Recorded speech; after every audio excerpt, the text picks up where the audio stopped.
Hey everyone, welcome to Trying a Thing TV. We're always trying something new and hoping to inspire you. Alright, so today's video actually has nothing to do with where I am right now. I just thought it was really beautiful and deserved to be on YouTube, so here we go. But today we're trying a style. Style can't spoil. If you know, you know. The style that we're trying today is a hairstyle. I feel like it's time to step it up a notch on the natural hair care journey and switching it to Microlocs. Oh my gosh. It's not a one video and done kind of deal.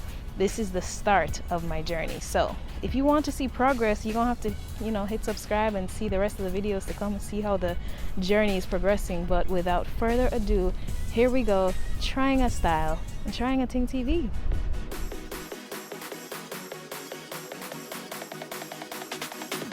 History has it that the Romans recall the Celts as having hair like snakes. Girl, okay, I found this on the web for the Romans recall the Celts. Babe, check it out. Nah, girl, I was not talking to you. Dang it, man. Okay, back to what I was doing.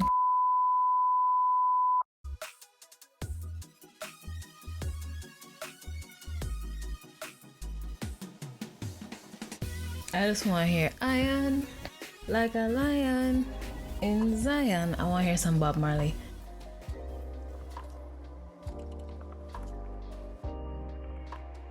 Natural hair. Black natural hair. It's quite the phenomenon. Whilst other hair textures typically grow straight or wavy or maybe curly, black hair is the only kind that grows any way it sees fit, in that it's typically in tight coils, as you may know, and it grows up towards the heaven, defying gravity, waving and shrinking and froing. Oh my. Right out of the gate, I want to let you know that your hair is beautiful. And if you don't have hair, well, you know somebody with some beautiful hair. I would think so, And if you don't know somebody with beautiful hair, hi, nice to meet you. All right. So in this video of trying a thing, let's understand the world of dreadlocks a little more. So back to black hair, right? Kinky, coily black hair. If you leave it alone, these strands will just start loving on each other and knot and lock or mat together. If you've ever detangled, you know where I'm coming from. Enter dreadlocks. Locks are the rope-like formation of hair, usually by braiding or locking strands of hair together. Exactly what they want to do naturally anyway, right? These roots go way back to ancient Egypt, and some would argue even before then. The Romans recalled the Celts as having hair like snakes. Germanic tribes, Greek tribes, and Vikings may have worn dreadlocks too. They're rooted in spirituality, both Eastern and Western. They have grown through the ages and worn for various reasons. From the spiritual standpoint, it often symbolizes a disregard for vanity, that is to say, chemical or other manipulation of hair. It's just getting back to the basics, getting back to the natural, the undisturbed almost, because some forms of locks are freeform locks where the wearers do not manipulate it at all. They want it to just start doing what it does naturally. And there are more manipulated versions, but it's still, in essence, wanting the hair to lock into itself, doing what it naturally does. So the appearance aspect of it is not saying anything other than minimal manipulation. There's beauty in any kind of hairstyle, but this episode is highlighting dreadlocks. All right. Another spiritual reason is a covenant not to cut any kind of hair, and that includes facial hair. The counterpart of dreadlocks is a shaven head, which can have the same spiritual aim of disregarding vanity, but its meaning, dreadlock or clean shaven, is entirely up to the wearer, and it might not be spiritual at all. In the Bible, the book of Judges, chapters 13 to 16, tells us about Samson and his 7 locks of hair, the source of his strength, cut short by Delilah, resulting in the loss of his strength. It has a surprising ending though, so if you've never heard the story, I implore you, please go and check that out. Samson's strength isn't necessarily the reason why people lock hair. It is a nice little fun fact though. His parents took a Nazirite vow, and that really still influences some lock wearers today, namely the Rastafarian movement. In more recent times, Marcus Garvey began a movement of consciousness to uplift and liberate Black people worldwide. It was founded on the fundamental teachings of the Bible, African tribal culture, and even Hindu culture. The followers called themselves Dreads, signifying they had a dread or a fear of God. And if you watched the Trying a Tour video, you would have realized that we touched on the fear of God then too. So that's when the dreadlocks term was coined. Nowadays, you might just hear people saying dreads. That's a full circle moment. Dreads were arguably made most famous in modern times by Rastafarians. Even though lock trends sometimes, seeing an uptick in fashion statements and styles, it's not without its controversies. Which came first though, the chicken or the egg? And by that I mean, are we embracing lock styles more now because of rulings like the Crown Act? Or in spite of rulings like the Supreme Court ruling in Jamaica?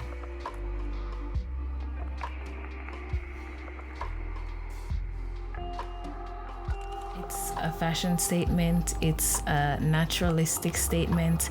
There's Ita living, which I'm kind of really interested in, just living off of the fresh green stuff of the land and just fueling your body with the real stuff and just being natural, just embracing completely natural. And that is a big part of the Rastafarian movement.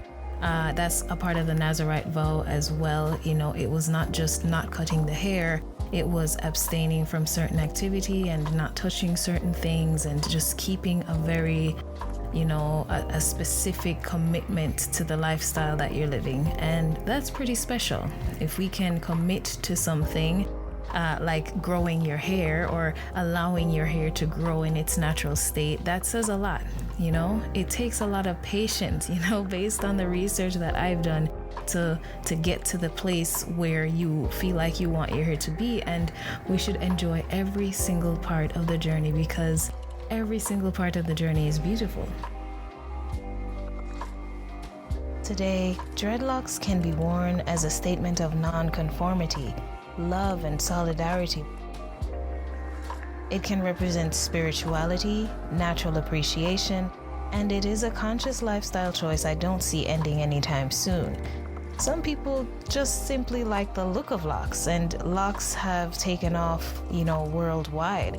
It's popular amongst athletes and entertainers alike, and it's just such a power movement. It's rooted in a love of natural, God made me this way and it's beautiful, and I really enjoy that, and I'm really excited to be a part of that movement myself.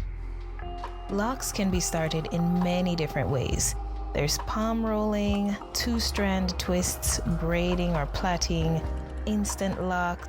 There's the freeform locks I mentioned earlier, and I'm going to be covering a lot of these in another video. In addition to that, I'm also going to be touching on maintaining locks and upkeeping them, because I really do want to see this journey flourish.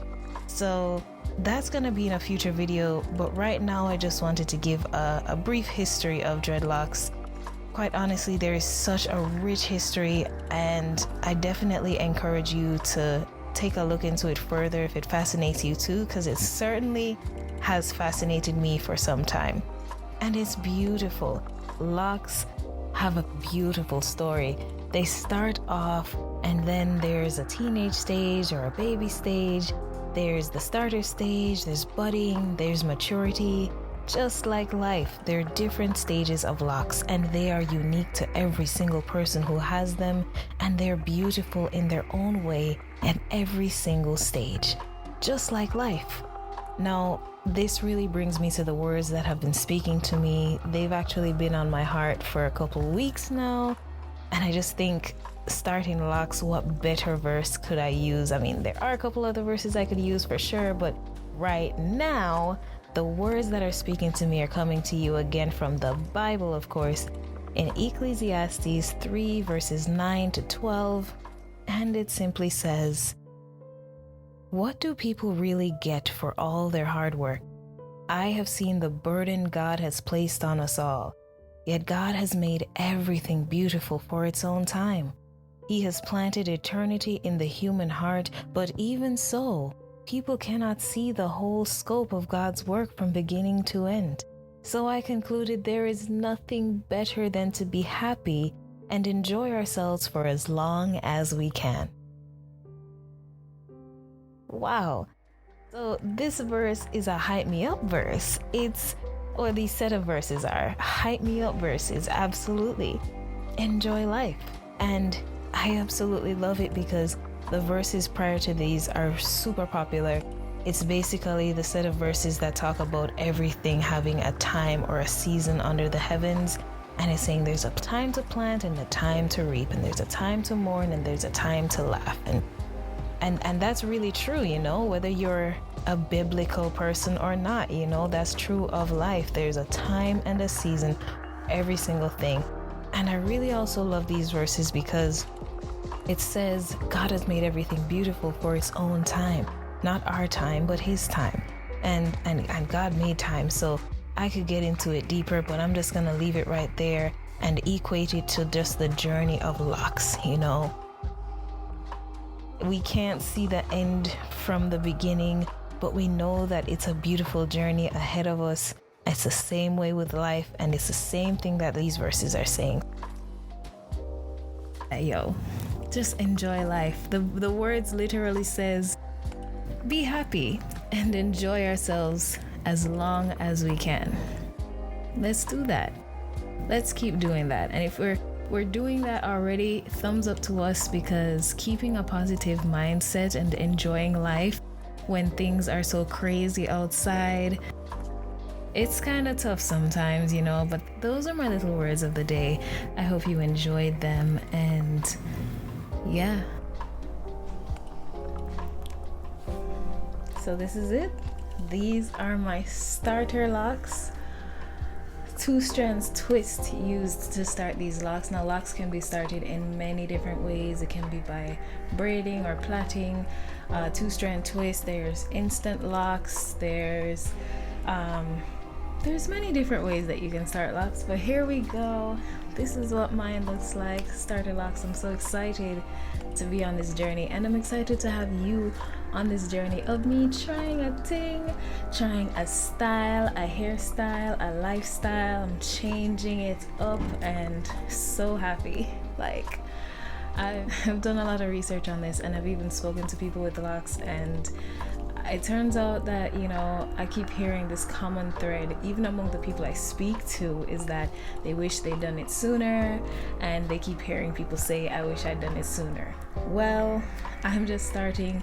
I can't really say yet. I'm just one day in, but I do know that I've been thinking about it for a long time. I've actually prayed about it, and I just feel like everything that's supposed to connect to make this happen has happened. So just so grateful and blessed. And shout out to Miss Katherine for hooking it up. There's so many videos out there about like grid patterns and interlocking versus palm rolling, and I will definitely do a video about that, just to explain like the different kinds of maintenance and the different ways to start them. But this is just one video, like an introductory, and I'm gonna try to give a 360 here in a minute. But in the back is diamond parts, and then in the front it's just straight. And like we didn't count. The only thing I will remember for sure is the day that I started them, my lock anniversary. And so hopefully, as the channel continues to grow, milestones will hit, and I'll have like lock anniversary updates, but like the big ones. I don't want to make it like that's the sole focus of the channel, so yes, I'm so happy. Look, okay.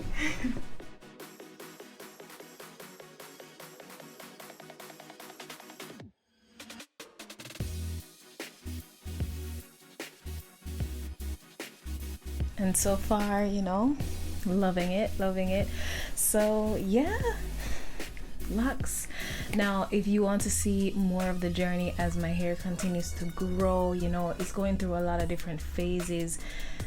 There will be more on that at some point, but if you want to see how it progresses, go ahead and hit subscribe so you can get the updates and you can see the journey. You can be a part of the Trying a Thing journey and the fam and the crew and everyone who supports. Love no. So yeah. That's gonna be it. That's gonna wrap it up. So thank you for watching. Go ahead and, you know, like, drop comments if you want. I'm loving the love. And so I hope you try something this week. Try a thing, no man. Try a thing. And I will see you in the next one. Bye. Like, my sister texts me and she's like, I can't believe my sister's a Rasta. I'm like, I'm not a Rasta. But I mean, we locked up. Lock it up. You know, it's not locked in. It's gonna take a long time to lock. That's another thing about locks, because pretty sure somebody will ask me. It's not instantaneous. Not in my case. Like, it starts like this, and over time, it's gonna go through different phases.